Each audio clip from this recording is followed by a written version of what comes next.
எப்பா இது மாதிரி படத்தை என் லைஃப்ல பார்த்தது இல்லை. இன்னைக்கு கல்யாணம் பண்ணி முதல்ல என்ன பண்றாங்க, மாமியார் வீட்டுக்கு போறாங்களோ மாமனார் வீட்டுக்கு போறாங்களோ ரீல்ஸ் போட ஆரம்பிக்கிறாங்க. உண்மைதான்.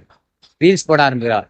கணவன் துணி துவைக்கிறது, மனைவி பெருக்கிறது, மனைவி சோறாக்குறது, மனைவி பாத்ரூம்ல குளிச்சுட்டு வெளியே வந்து துணியை மாத்துறது. இது ரீல்ஸ்னா ட்ரெண்டிங். இதுதான் இன்னைக்கு சோசியல் மீடியால யூடியூப் ரீல்ஸ் தான் இன்னைக்கு நிறைய. படிச்சுட்டு என்ன வேணா வேலை செய்யலாம். ஆனா படிச்சுட்டு நல்ல டேலண்ட் இருந்து வீட்டில் சம்பாதிக்க தான் பெரிய தவறு. நான் இந்த படத்து மூலியமா தான் நான் சொல்லுறேன். ஆனா இந்த படமாவே தெரியல. ஷார்ட் ஃபிலிம் தான் தெரியுது. அது ஃப்ரேம்ல தெரியுது. புரியுதா? ஒரு மொபைல்லே எடுத்துருக்கலாம் அந்த படத்தை. ஏன்னா அந்த வீட்டையே தான் காட்டுறாங்க. அவுட் ஆஃப் ஷூட்டிங்கே இல்லை, வெளியவே இல்லை. அந்த வீடு அவ்வளோதான், அந்த வீடு அவ்வளோதான். நைட்டு பகல், நைட்டு பகல். புரியுதா சொல்றது? எனக்கு அந்த காலத்துல ஓரிரு படம் ஒரு நாள் எடுத்த படமான்னு தெரியல.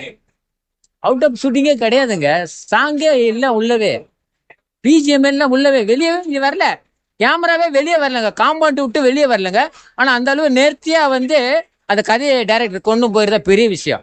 இப்போ பொழுது வெடிஞ்சோன்னா ஒரு மக்களை சந்திக்கிற மாதிரிலாம் காட்டுவாங்க, யார சந்திக்கிறேன். ஆனா இந்த படத்துல யாருமே காட்டலங்க.